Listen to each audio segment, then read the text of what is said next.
In this video, I'm going to be showing you how to make some sweet buns, in particular your fun-loving finger bun. So we've got a sweet bread, which is using the MOI Bako product. Bako is great because it's going to soften the texture. It's going to enhance the shelf life, which is great for you as a business. In this recipe, we have just some few simple bread ingredients. We've got baker's flour, improver, salt, sugar, and yeast, and water, and of course, our margarine fat. We're gonna start by putting all the dry ingredients together. We've got baker's flour, sugar, salt, improver. Improver is great to help with the elasticity of the dough. It's gonna help with shaping and assist with the temperature of your working environment. So if you're in a really high temperature, by adding improver in, it's gonna give you that retention and that ability to move without it overworking itself. We're gonna give this a dry mix before we add the yeast. We delay the yeast so it doesn't come fully in contact directly with the salt, which is obviously gonna kill it off.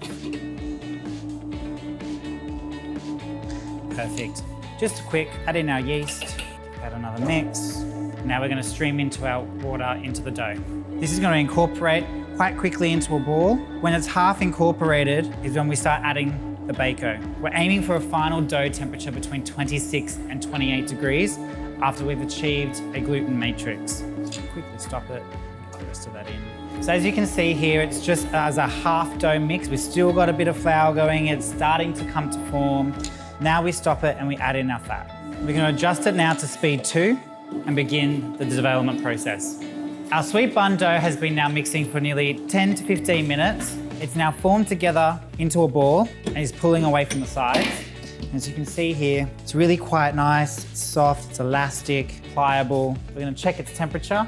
I don't want it too hot because I don't want it to overproof too fast. I want to keep that process because the longer we do this, the fermentation, we're gonna have a nicer flavored dough.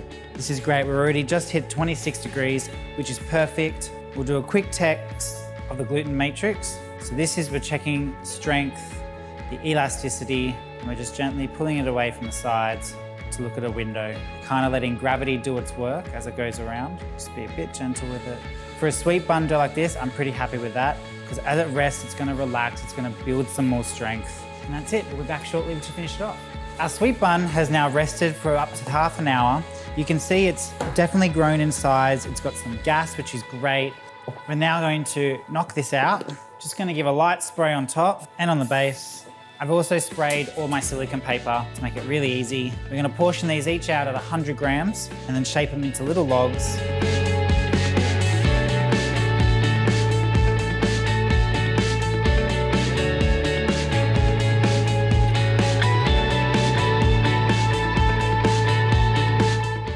They've just come out of the oven and I'm just brushing them with a sugar syrup that I've just infused with some orange juice and orange zest. This is gonna give a nice glossy look and add an extra flavor tone to the product.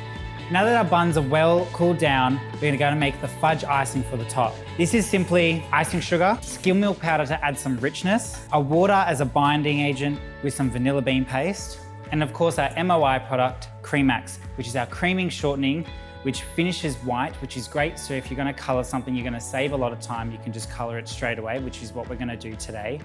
And as with majority of MOI's products, it is halal certified, kosher, vegan, and plant-based. So your audience and customers, you're gonna appeal to most of them. To start off the mix, I'm just gonna add our Creamax into the KitchenAid bowl, icing sugar, and milk powder.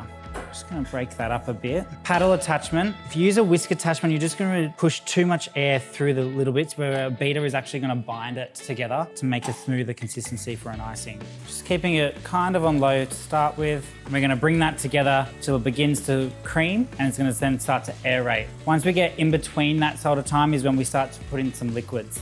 So Creamax is a good aeration product. So you're gonna get a higher volume, bigger for your production scale, use less, and that better, less waxy mouthfeel on the tongue. So now we can see the Creamax has now incorporated the icing sugar into a paste and it's now beginning that aeration process into an icing. To keep that binding process going, but we want to kind of just soften it up a bit, is when we now add our water and just some vanilla paste. Just gonna add that in now, just on slow speed. So now just increasing that speed just to smooth out the edges, get rid of any lumps. And see how easy the Creamax makes it when it's nice and white.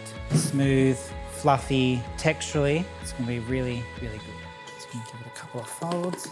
We're just gonna add some food coloring now. So the beauty of it already being white, we don't have to come from something that's yellow. So unlike butter, butter gives a yellow tinge to anything that you're making a filling with.